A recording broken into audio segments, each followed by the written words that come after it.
Ay naku, bigla pang umulan, buti na lang, pauwi na ako. Oh, may tumatawag ah. Hello? Hello po? Sino po ito? Ay po kuya, ako po yung tindera na pinagpaludan nyo kanina.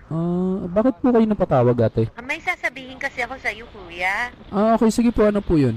Medyo weird to sasabihin ko kuya, wag ka sanang magagalit. Sige po, ano po ba sasabihin ninyo? Humingi kasi ako ng sign na kung sinong huling lalaki ang hahawak sa kamay ko bago umulan, yun ang magiging jowa ko. Ha? Naku ate, hindi ko naman hinahawakan yung kamay nyo. Hinawakan niyo po kuya nung nagbayad kayo kanina, nung nagpaload po kayo. Teka, alam mo, hindi ko sinasadya yun, tsaka madami naman ang bumibili dyan ah. Pero ang sign kasi kung sino ang huling makakahawak ng kamay ko at biglang uulan. Eh ikaw naman ang huling nakahawak ng kamay ko bago umulan eh. Naku ate, seryoso ba to? Baka nasasobrahan ka lang kakanood ng teleserye, tsaka hindi totoo yung mga ganung bagay. Pero parang nag-slow motion kasi kanina nung papalapit ka pa lang eh. Lalo na nung inalis mo na yung helmet mo. Ngayon lang ako nakaramdam ng ganito. Alam mo ate, hindi ko alam kung nagbibiro ka lang. Pero sorry, hindi na po ako pwede. Tsaka taken na po ako kaya malabo po yung iniisip mo. Wala namang problema sa akin, kuya, kahit taken ka na.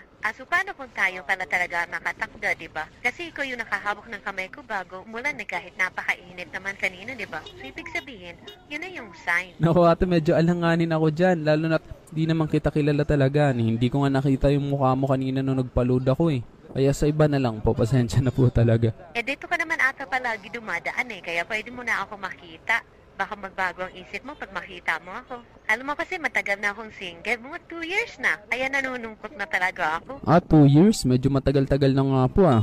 Bakit po ba kayo naghiwalay? Nagsawa na kasi sa akin. Ginamit lang ako ng ginamit. Binigay ko naman lahat, pati motor, mga pyesa, lahat ng kailangang upgrade sa motor niya, binigay ko. Kada nag-rides, pinapayagan ko, binibigyan ko ng panggasolina. Lahat ng gusto niya, binigay ko. Pero ayun, iniwan pa rin ako. Nakakalungkot naman pala. Ibig sabihin, user pala yung ex mo ate. Oo nga eh. Anyway, wag mo na akong tawaging ate. Annalyn na lang. Okay, sige. Annalyn pala yung pangalan mo. Pag may time ka, daan ka naman dito para mas magkakilala pa tayo. Pwede naman. Ayan, at pag kailangan mo ng load, magsabi ka lang, ililibre kita ng load. Tsaka pag nagugutom ka, daan ka lang dito sa tindahan ko anytime.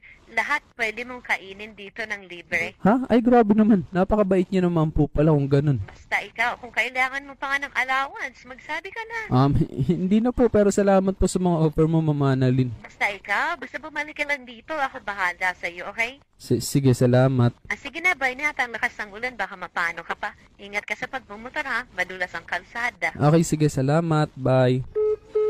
Grabe naman yun, parang napaka-desperada ata niya para magkasyota. Pero mukhang okay yung offer niya. Libre load, pati pang gas, at pwede ko pa daw kainin kahit anong paninda niya.